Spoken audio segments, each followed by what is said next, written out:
तो हमको पाखंडियों ने जाति धर्म के नाम पे इसलिए बांटा कि उनकी भलाई होती रहे, उनका झोला होने वाला मुफ्त में मिलता है। सभा कुछ तो ने सुना, महिमा जो आने वाला है, गलियाना बिछाना रहो में हम आंखें बिछाने वाले हैं। उनका झोला ढोने वाला मुफ्त में मिलता है। अरे भाई बताओ, किसी भी व्यक्ति को आप देखे हो जिसका किडनी घुटने में लटक रही हो? देखे हो क्या किसी को? सबका किडनी वही होता है। किसी व्यक्ति को आपने देखा है जिसका हार्ट जो है यहां पर बंधा हुआ हो? है किसी का? चाहे वो व्यक्ति अफ्रीका में पैदा हुआ हो या अमेरिका में पैदा हुआ हो, पता है, भले ही उसका कुछ भी हो मौसम के अनुसार, ठंडा है तो बुरा हो, लेकिन सबके खून का रंग कैसा है? किसी का काला है क्या? है? किसी भी व्यक्ति के खून का रंग काला है? तो भाई साहब, जब सारी चीजें एक ही हैं तो क्या इससे साबित नहीं होता है कि सबको बनाने वाला एक है?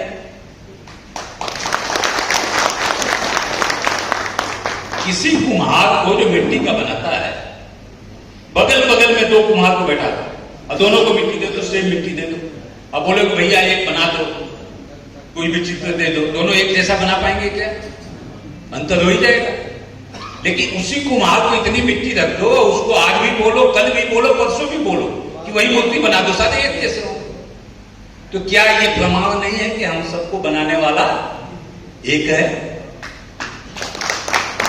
और हम सब एक दूसरे के सगे भाई हैं? क्या ये साबित नहीं होता है? फिर इस समाज में ये जाति धर्म कैसे आया? अंग्रेजों का आपने सुना होगा, डिवाइड एंड रूल, सुने होगा? बांटो और राज्य करो, बांटो और अपना झोला ढुलवाओ। इन पाखंडियों के पीछे देखते हो 20-30 लोग ऐसे ही बिना, उनको तनख्वाह भी नहीं देता। मैं तो कहूंगा कि भैया जितने झोला ढोने वाले हो, इस देश में बेरोजगारी बहुत है, ठीक है, झोला हमसे ढुलवा लो, लेकिन हमें कम से कम 10,000 रुपये महीना क्यों मिलना चाहिए कि नहीं? क्यों भैया? और 10,000 रुपए तक वो देने में सक्षम भी है, इतना है ना, है सक्षम। तो जिस दिन से ही हुआ झोला ढोने के लिए 10,000 रुपए प्रति महीने तनख्वाह मांगना शुरू करेगा, आधी बेरोजगारी तो ऐसे ही खत्म। और ये कब होगी डिमांड? जब हम हर व्यक्ति को उतना शिक्षित कर दें कि वो अपना अधिकार जान जाए। देखो, मैं ऑल इंडिया के कृपा से, ऊपर वाले की दुआ से मुझे मौका मिला सारे देश घूमने का, इंग्लैंड अमेरिका से। इंग्लैंड अमेरिका में चाहे वो कोई भी सांसद हो, अपने से कार चलाकर जाएगा पार्लियामेंट, उसको ड्राइवर नहीं मिलता है। जापान का यदि किसी कंपनी का सीएम भी है तो अपने से गाड़ी चलाकर जाएगा, नहीं तो बस में बैठकर जाएगा। और हमारे यहां, अरे हम तो लाट साहब बन जाते हैं। हम कहा करते थे ना अपने अधिकारियों को, हैं सब हमारे कंपनी कंसल्टेटिव वाले हैं, कि भाई लाट साहब ही मत करो। देखो सब हम, मैं भी गांव में पैदा हुआ, और ईमानदारी की बात आपसे बताऊं कि मैं आज यदि यहां हूं तो सिर्फ इसलिए कि मुझे अच्छी शिक्षा मिली। मेरे पिताजी ने हमें पढ़ाया।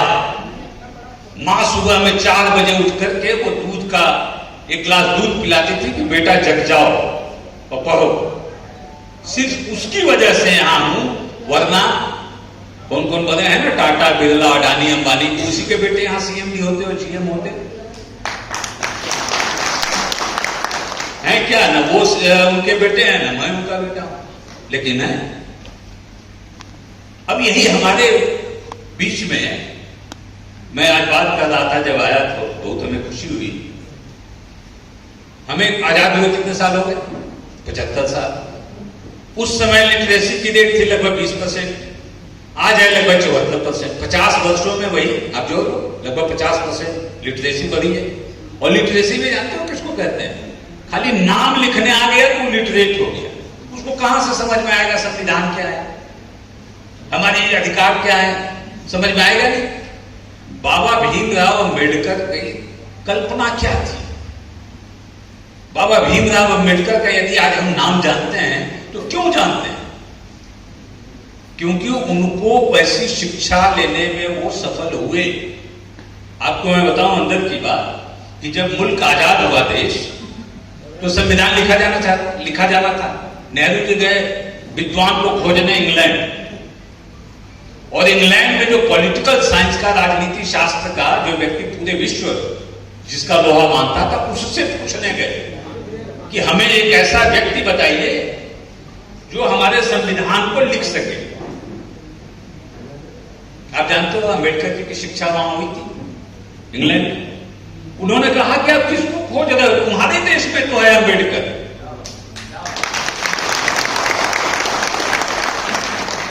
और तब नेहरू जी आकर अंबेडकर जी को यह दायित्व सौंपे, और आज की तारीख में आपका संविधान देख लो, इतना बैलेंस्ड संविधान पूरे विश्व में किसी देश का नहीं। और जो हम सामाजिक न्याय की बात करते हैं ना, सामाजिक न्याय वो है कि हमारे पांचों उंगलियों में कभी भी पिन न चुभे, हमारी पांचों उंगलियां इतनी सशक्त रहें, हमारा अंतिम सबसे गरीब जो व्यक्ति है समाज का, उसका भी बच्चा डीएवी डीपीएस में पढ़े, उस दिन जाकर सामाजिक न्याय। हर व्यक्ति का बच्चा डीएवी में क्यों नहीं पढ़ेगा? मतलब जब तक नींव नहीं मजबूत करोगे, कोई भी इमारत बुलंद हो सकती है क्या, मजबूत हो सकती है क्या? तो हमें तो ये आरक्षण का फायदा उठाने के लिए उस दिन से तैयारी शुरू करनी होगी जिस दिन से हमारा बच्चा पैदा हुआ। तब वो जाकर कलेक्टर बनेगा, डॉक्टर बनेगा, इंजीनियर बनेगा और एसपी बनेगा, एडवोकेट बनेगा। यदि हम पहला दिन से नहीं किए तो हमारा बच्चा फिर नहीं बनेगा, फिर वैसे ही रह जाएंगे। आप देख लो किसी भी अधिकारी का बच्चा को, आप देखते हो कि आज बेरोजगार बैठा हुआ है, देखे हो, दो चार होंगे तो एक्सेप्शन होंगे। कोई भी हमारे बीच जो भी पढ़ा लिखा नेता है, उसके बच्चा को देख लो, बेरोजगार कहीं खाए बिना मर रहे हैं नहीं। क्यों? क्योंकि वो जिस दिन से पैदा होता है उस दिन से चूंकि उसका माँ बाप शिक्षा का लाभ ले चुका है, वो शिक्षा की शक्ति को जानता है, इसलिए उस दिन से तैयारी करता है कि इसको अभी से इतना बढ़िया पढ़ाओ कि इसका लोअर केजी में एडमिशन अच्छे स्कूल में हो जाए। नींव तो वहां है। जब तक लोअर केजी में, नर्सरी में अच्छे स्कूल में नहीं जाएगा, आप चाहोगे कि छठी क्लास में सीधा भेज देंगे डीपीएस, तो नहीं होगा उसका। जिंदाबाद, कौंसिल जिंदाबाद, कौंसिल जिंदाबाद। बाबा साहब अमर है, बिरसा मुंडा अमर है, इलाहाबाद पिताम्बर अमर है, महात्मा गांधी अमर है। बहुत बहुत धन्यवाद। आदाब, सलाम, जोहार, सत श्री अकाल। मैं सबसे पहले कि आपके समक्ष आपके दिल की आवाज को प्रस्तुत करूं, मैं सबसे पहले, बड़े भाइयों ने मुझे कह दिया, लेकिन सच्चाई है कि जनाब मोहम्मद इकबाल साहब मेरे गार्जियन हैं, और आज से 20 साल पहले इस पूरे क्षेत्र का इनके साथ हम भ्रमण करते थे, इलाके में जाते थे। तो सबसे पहले मैं जनाब मोहम्मद इकबाल साहब का और कौंसिल के जिम्मेदार और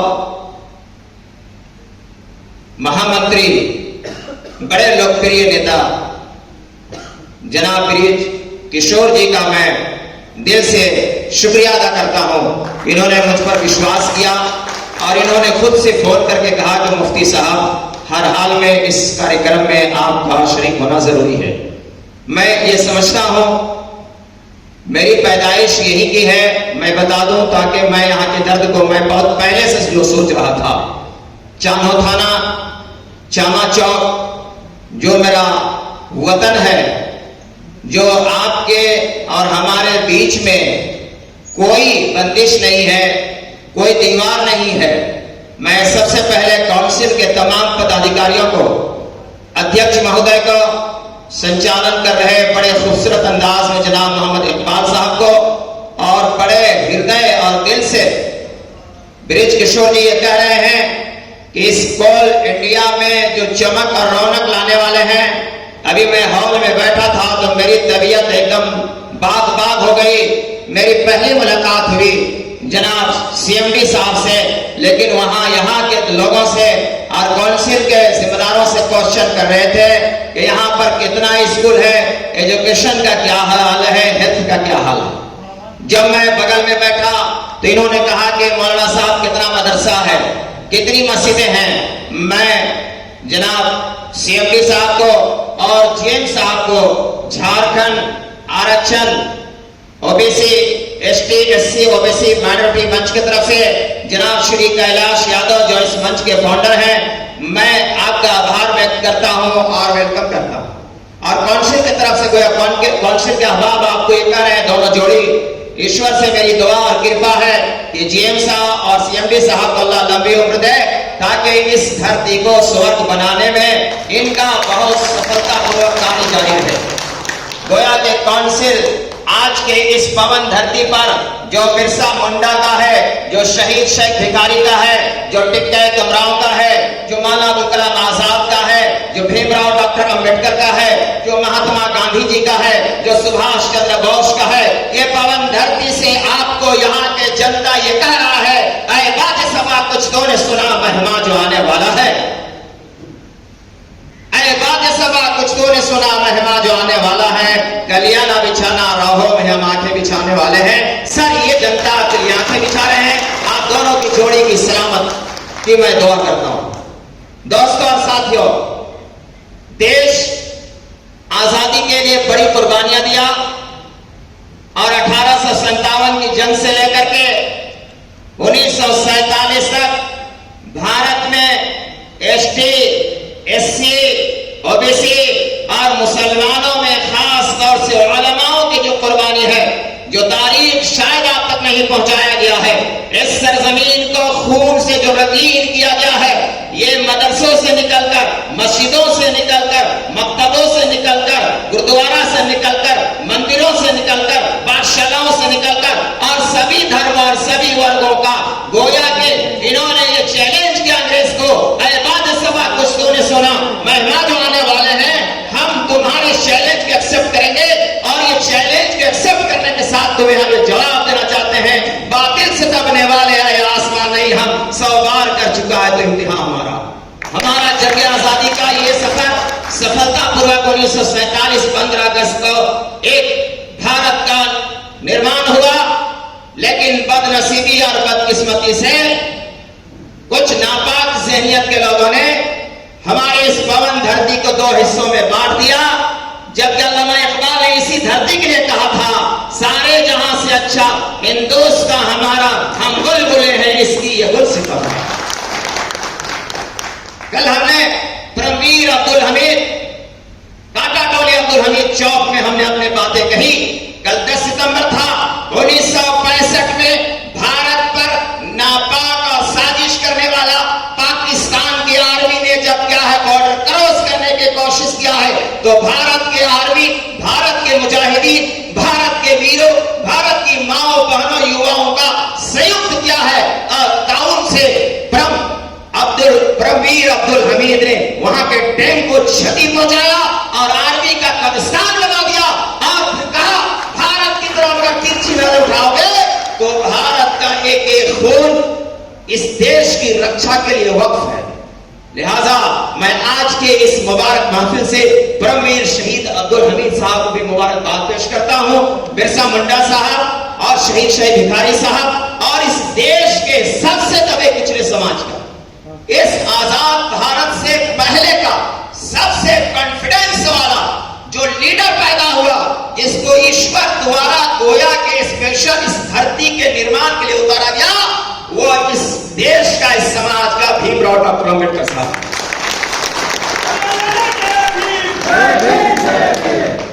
मैं एसटी एससी के लोगों को ये विश्वास दिलाना चाहता हूं। मेरे कुछ वक्ताओं ने कहा नफरत की बाजार गर्म किया जा रहा है और भाग भाग की गोलियां बोली जा रही है। ऐसे में अगर आपने हृदय से और अपने आत्मा से अगर सही आपने प्यार किया है तो इस देश में एक ही लीडर है जिसमें अनेकता में एकता, डाइवर्सिटी में यूनिटी लाया है, वो डॉक्टर भीमराव अम्बेडकर की साथ। मुंह मार मसूर की दाल, आंख बच्चे और बच्चियां डॉक्टर साहब पर नेगेटिव बात करने लगे।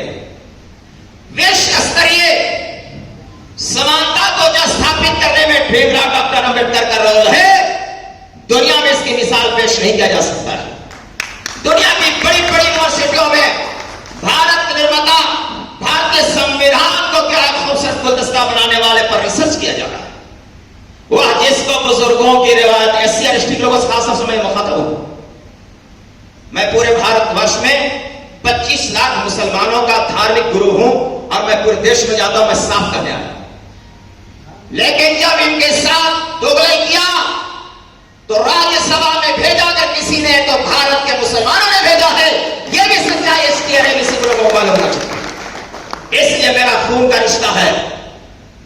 हम भीमराव अंबेडकर के लिए कोई भी शब्द को बर्दाश्त नहीं कर सकते हैं, अपना वजूद मिटा सकते हैं, लेकिन भारत के स्तर को चोट नहीं पहुंचने देंगे। यह संकल्प ले हाथ उठाकर।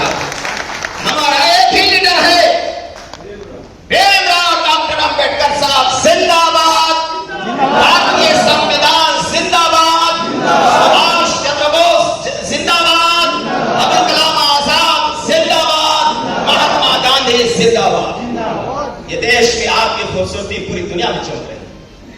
मैं Jharkhand ST SC OBC minority मंच का प्रदेश महासचिव हूं। हमारे अध्यक्ष श्री कैलाश यादव ने अथक प्रयास के साथ अभी भी हमने कार्य समिति का बैठक विधानसभा में किया है और पूरे राज्य में जो घटनाएं घट रही हैं एसटी एससी ओबीसी और माइनॉरिटी के साथ हम लोगों ने सरकार के समक्ष रखने का काम किया है। मैं आज किस हॉल से जनाब ब्रिज किशोर जी कितना स्मार्ट आप लग रहे हैं।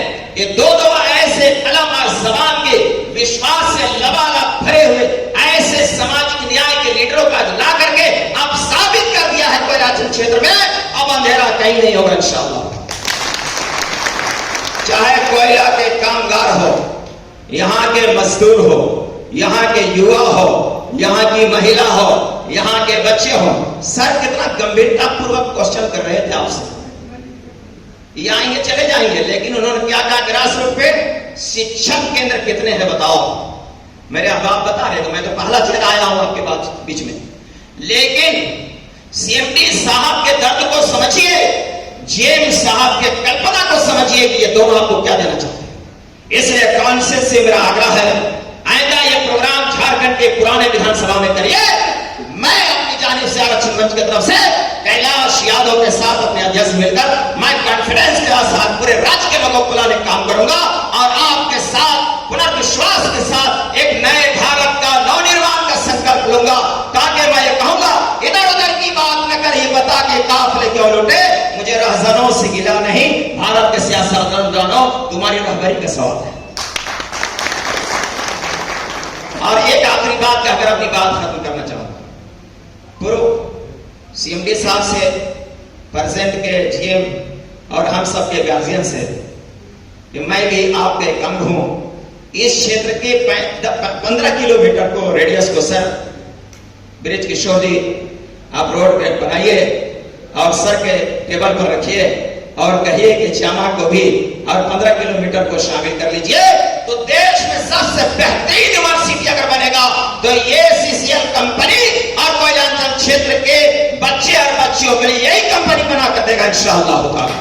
मैं बड़ा विश्वास करता हूं। और इस तरीके से खलारी में बिजली कट नहीं होता है, चामा के जंगल में भी नहीं होगा। और जब आने जाने लगेंगे तो हम आपके लिए फूल नहीं बिछाएंगे सर। मैं विश्वास दिलाता हूं, मैं अपने ग्रामीण क्षेत्रों का हृदय का खून निचोड़ कर आपके सामने अपनी आंखों के पत्तों को बिछाऊंगा इंशाअल्लाह। इसी के साथ आप सबका मैं शुक्रिया अदा करता हूं। मंच के हमारे बड़े वरिष्ठ पदाधिकारी गोल्डन जी भी यहाँ मौजूद हैं। एक हफ्ता पहले मैंने बात किया था, लेकिन जनाब मोहम्मद इकबाल साहब का अचानक आदेश हुआ, मैंने पटना का कार्यक्रम को छोड़ा। मेरे साथ रांची से चल कर आए हुए सामाजिक और सोशल बड़े एक्टिविस्ट जेडीयू के स्टूडेंट रहे जनाब अहमद सफी साहब खड़े हो जाए। एक मेरे दिमाग है जिसको लेकर के पूरे देश का नक्शा बना रहे। हमारे साथ आदिल रशीद, सलमान और आवामी न्यूज को मैं साथ लेकर आया। मैंने सर को कहा किशोर जी से कि ये हिंदी में भी छपेगा, इंग्लिश में भी छपेगा और भारत के लिपि का दूसरा भाषा उर्दू जुबान में भी छपेगा। इसलिए आदिल रशीद को मैं लेकर आया। मेरे साथ अफरोज आलम है। मैं एक शेर के साथ अपनी बात को खत्म करता हूं। आरक्षण पर सर ये सारे विद्वान लोग हैं। अभी हम लोगों ने आरक्षण पर गवर्नर साहब को लिख के दिया था। सच्चाई ईमानदारी ये है कि जो हमें संविधान में रिजर्वेशन दिया गया है, रिजर्वेशन क्यों दिया गया ये सबसे बड़ा सवाल है। रिजर्वेशन भीमराव अंबेडकर ने अध्ययन करने के साथ संविधान के अध्यक्षता कर रहे, संविधान को लिख रहे, इन्होंने ग्रास रूट पर अध्ययन किया कि एससी के अलावा खास तौर से मैं आपको कह रहा हूं, डॉक्टर भीमराव अंबेडकर वो है कि 100 बार कुएं और चापानल का पानी पीने के विरुद्ध में इन्हें क्या है प्रताड़ित किया गया है। इस डेमोक्रेसी मुल्क में सर गिने जाते तोड़े नहीं जाते हैं। भारत का एसटी और एससी और मुसलमान और ओबीसी के तमाम लीडरान अगर ये तय कर ले अया विरोधे गंगा, वो दिन है याद तुझको उतरा तेरे किनारे, जब कारवा हमारा थमता न था किसी से, सैले रवा हमारा सदियों रहा है दुश्मन, दौरे जमा हमारा। जब ये दुश्मन को पहचान लीजिएगा तो संविधान में जो आरक्षण आपको दिया गया, आरक्षण आपको दिया गया एसटी एससी को, एजुकेशन में आरक्षण दिया गया आपको, जहां पर संविधान को संशोधन करके इंप्लीमेंट भी किया जाता है, घटाया और बढ़ाया जाता है। वह असेंबली में दिया गया, लोकसभा में दिया गया, राज्यसभा में दिया गया और यहां परिषद अभी मैं बिहार में गया, 75 परिषद काउंसिल है, अफराद वहां जाते हैं। लेकिन दुर्भाग्य है कि ऑल इंडिया मोमिन कॉन्फ्रेंस का मैं प्रदेश महासचिव भी हूं, जिस मोमिन कॉन्फ्रेंस में इस देश की आजादी के लिए आखिरी कतरा बहाया, वह अब्दुल कय्यूम अंसारी के लोग आज भी भीख के कटोरा मांग रहे हैं। मैंने बिहार के 25% मुसलमानों से आह्वान किया है मैंने रविंद्र भवन में कि बिहार के मुसलमान एससी एसटी के साथ गठजोड़ कर लो, तुम्हारे साथ धोखा कभी नहीं होगा इंशाअल्लाह। ये ऐसे विश्वास कम्युनिटी है। मैं बिल्कुल यकीन के साथ कहता हूं, बिरादरान वतन में 1% बीमार है, चाहे हिंदू हो, मुस्लिम हो, सिख हो, ईसाई हो, 1% दिमाग बीमार है जो हमारे और आपके बीच में खाई पैदा करना चाहता है। 99% सभी धर्म और वर्ग के लोग इस देश का उत्थान और डेवलपमेंट चाहते हैं। लिहाजा आप काउंसिल जिस आरक्षण पर पढ़ना चाहते हैं, झारखंड सरकार को भी हम लोगों ने लिख के दिया है कि पिछले सरकार में झारखंड का जो आरक्षण था उसका रेशियो को घटा दिया गया। लिहाजा झारखंड में एससी एसटी माइनॉरिटी और ओबीसी को आरक्षण का जो संविधान में प्रावधान दिया गया है उसको आप क्या है इंप्लीमेंट अविलंब कीजिए, वरना आने वाला 2024 में काउंसिल भी तय करेगा, आरक्षण मंच भी तय करेगा, कहना लोकसभा मेरा लीडर को चुनो। एक बात कहकर किशोर जी, मैंने अपने अध्यक्ष से कहा है 14 लोकसभा का भ्रमण करो और किसी पार्टी का है, जीत जाने के बाद वो हमारा लीडर है। माननीय संजय सेठ से मेरे अच्छे रिश्ते हैं, इस क्षेत्र के वो एमपी हैं। सबसे पहले माननीय संजय सेठ के पास आइए, हम साथ चलेंगे, बिस्मिल्लाह शुरू यहां से करेंगे, सारे एमपी हमारे मुद्दों को पार्लियामेंट में उठाएंगे। अभी जब 6 माह के बाद आपका समाप्त हो जाएगा और ऐलान हो जाएगा चुनाव का। लिहाजा आज का ये काउंसिल का बैठक महत्वपूर्ण है, अहम इश्यूज पर किया है।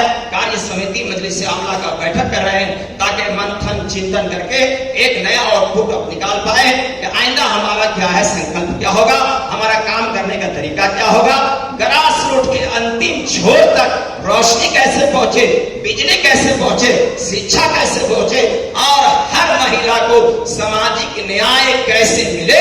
इसके लिए काउंसिल को मैं अपनी जानिब से और आरक्षण मंच की तरफ से और पूरी टीम की तरफ से मैं आपको बहुत बहुत शुक्रिया अदा करता हूं और एक शेर के साथ अपनी बात खत्म करता हूं। अल्लाह अकबर। काउंसिल के लिए भी मैं गुजारिश करता हूं, ये लाइन को सर आप गांठ से बांध लीजिए, आपको कोई दुनिया की ताकत पराजित नहीं कर सकता है। रेट लगेगा सर आपका, ये अगर प्रोग्राम यहाँ से उठ के विधानसभा में आएगा आपका रेट लगेगा। बड़े बड़े नेता आएंगे कहीं किशोर जी को बुलाओ, क्या रेट है आपका? ये बेड का कोई रेट नहीं लगता है जनाब, हमारा एक ही रेट है कि हमारी आबादी का अनुपात हर क्षेत्र में हमारा रिजर्वेशन जो संविधान ने दिया है, इसमें नाटुकुर मत कीजिए जनाब आली, इसको इम्प्लीमेंट कर दीजिए। हम ज्यादा धर्म की बुनियाद पर धर्मनिरपेक्ष देश में वोट नहीं कर सकते हैं।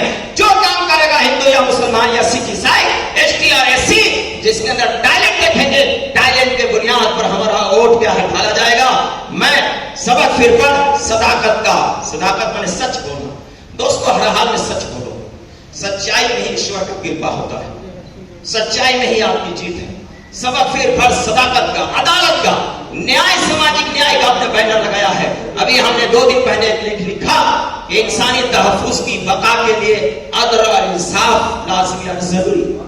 बहुत सारे लोगों ने मुझे फोन किया और कहा कि ये कंटेंट्स क्यों लिखा आपने।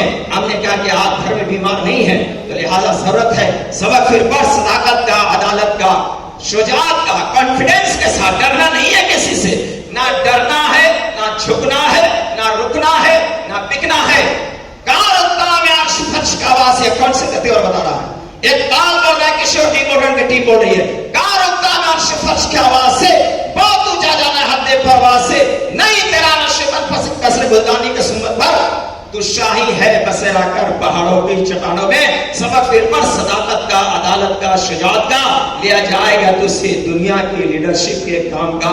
शुक्रिया, धन्यवाद। समझता हूं कि यह जो कार्यक्रम हो रहा है वो वास्तविक तौर पर आपके लिए है, आप इसको जानिए।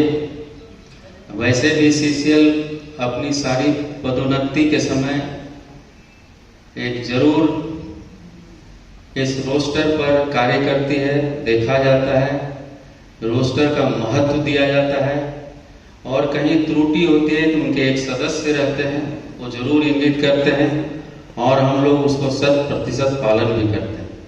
यदि आपको कहीं कमी महसूस होती है, जरूर हमसे मिलने के लिए बृजकिशोर पासवान जी जरूर आते हैं और सलाह भी देते हैं। उनकी पूरी टीम भी आती है। और सामाजिक न्याय एक बहुत बड़ा टॉपिक है, जिसमें कि यदि ग्रास रूट लेवल तक सबको न्याय मिलता है, क्योंकि समाज में सभी तरह के बंधु बांधव रहते हैं, तो हर व्यक्ति का सामाजिक उत्थान जरूरी है। ऐसे फोरम जो यहाँ पर बनाए गए हैं और उस फोरम को कार्यान्वित यहाँ पर किया जा रहा है, रियल में एक काबिल तारीफ है। और ये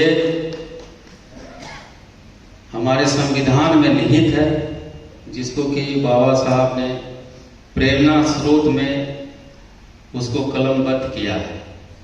तो ये सामाजिक न्याय होना जरूरी है, और तभी अपनी कंपनी का और देश का विकास होगा। मैं इस कार्यक्रम के सफलता की कामना करता हूं, और निश्चय तौर पर ये कुछ निर्णय लेकर ये कार्यक्रम समाप्त होगा, और वो जो निर्णय होगा वो सीसीएल में यदि उसकी जरूरत है तो जरूर लागू करेंगे। धन्यवाद। आप सबों को बहुत बहुत धन्यवाद। ऐसा आयोजन बहुत कम होता है। इसमें एक व्यक्ति जो आए हुए हैं वो एक व्यक्ति 100 के बराबर है, क्योंकि एक काउंसिल के जितने समर्पित कार्यकर्ता हैं वो एक व्यक्ति 100 के बराबर है।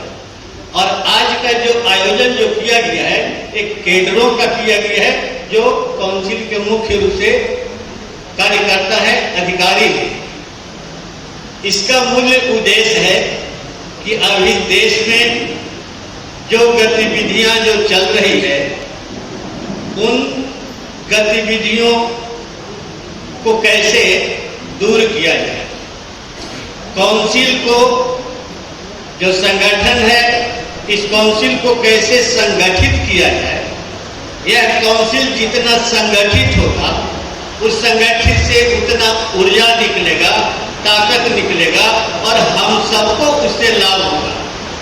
इसलिए जो भी भाई काउंसिल के पदाधिकारी हैं, उन तमाम साथियों से मैं काउंसिल की ओर से निवेदन करूंगा कि काउंसिल को आगे बढ़ाने के लिए